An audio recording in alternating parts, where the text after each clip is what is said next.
Hello everybody, welcome back to A Person's Haven. My name is Lindsay. Today we will be processing cabbage.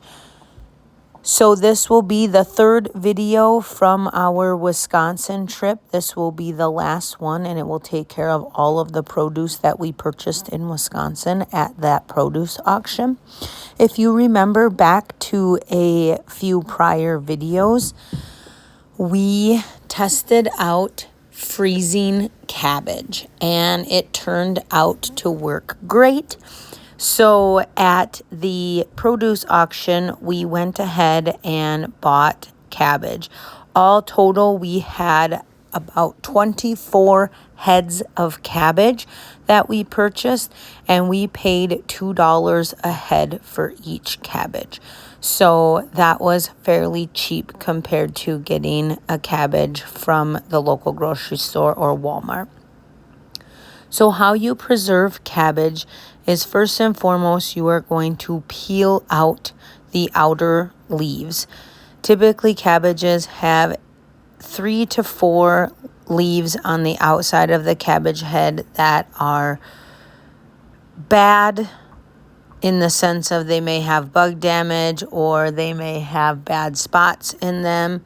So you peel those off. You then core it, which Carl did all of the coring for us. You can see there that cabbage sitting next to me is actually already cored.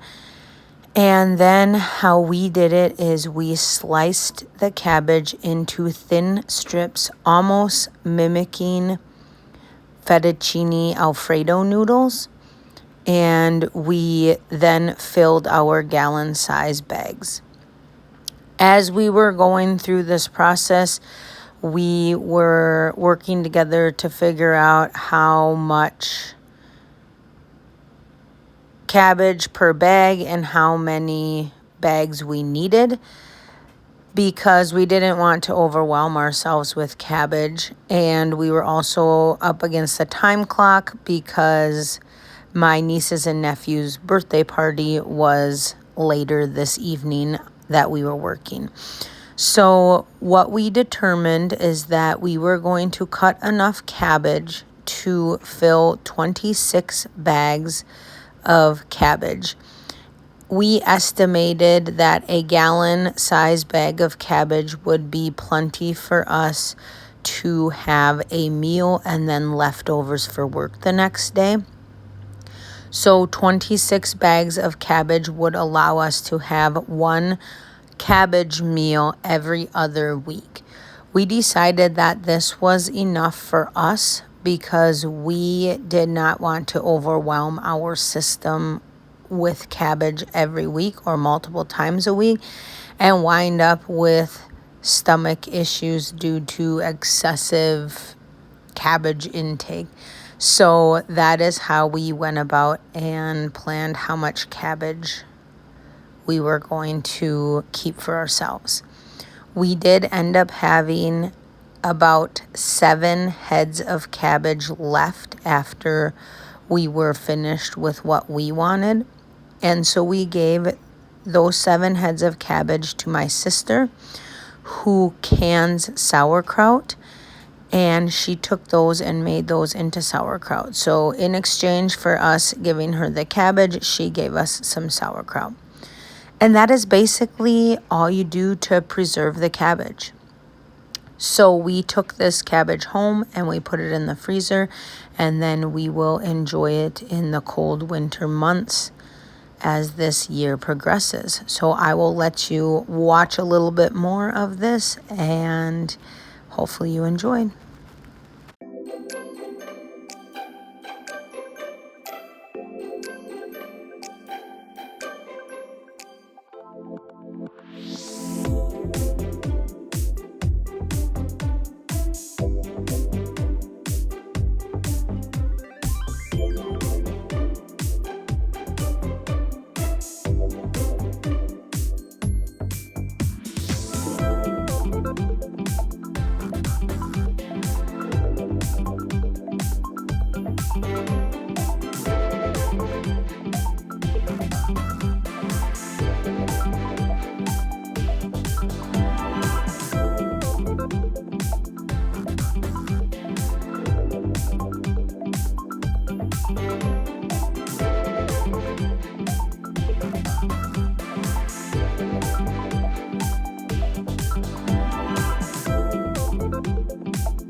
Okay, everybody, I wanted to hop on real quick at the end of this video because I realized that the cabbage video abruptly ended and you guys didn't get any closure on what happened to the cabbage, how much cabbage did we get. So at the auction, we purchased 24 heads of cabbage. It was 2 bushel bags of cabbage, and we paid $2 a head. And in the end, we ended up with 26-gallon bags of cabbage, which we cut into thin strips to use as a noodle substitute. And we actually chose to stop at 26 bags because we figured we probably didn't need cabbage every single week or multiple times a week. So we figured 26 bags would give us a quote unquote pasta meal every other week. And we ended up with 7 extra cabbages, which we then gifted to my sister, and she used those 7 to make sauerkraut. And in exchange for us giving her the cabbage, she gave us a jar of finished sauerkraut, and we actually just ate it last week, and it was so delicious. But let me show you what our freezer looks like where the cabbage is. All right, so we were hoping to fit the cabbage in that little vegetable freezer, but instead we had to put it in here. This is our freezer that we mainly have pork, chicken, venison, and now we have cabbage. We have some other things like a few other veggies we couldn't fit, an ice pack. But here is all of our cabbage. It is 3 rows deep, and we just piled them all in there. I do note that they are starting to, some of them, kind of turn a little brown. And during our taste test of the frozen cabbage, I didn't leave it in the freezer long enough to see what would happen if it was in there long term. So we'll see how this works, and we'll see if the cabbage actually stays good long term. And the last bag of cabbage out of the freezer, if it is as good as the first bag. So hopefully this cabbage video has taught you guys something. I know it was just basically watching us clean cabbage, and it's going to be a fairly short video, but hopefully it inspires you to try new things, because we would never have tried this had we not been making noodle substitutes with cabbage. And I would have never tried to freeze it unless we were doing that, because we use it so much and eat it so much. It was something that I really felt passionate about having it in our freezer ready for us rather than buying cabbage, which can be expensive sometimes and cheap sometimes. So hopefully you enjoyed this video. If you did, please push the thumbs up button. Please subscribe. Please share it with your friends. And while you wait for the next video, I will post a few extra videos here on the side for you to visit, or go visit my page. And until next time, everybody, I hope you have a good day.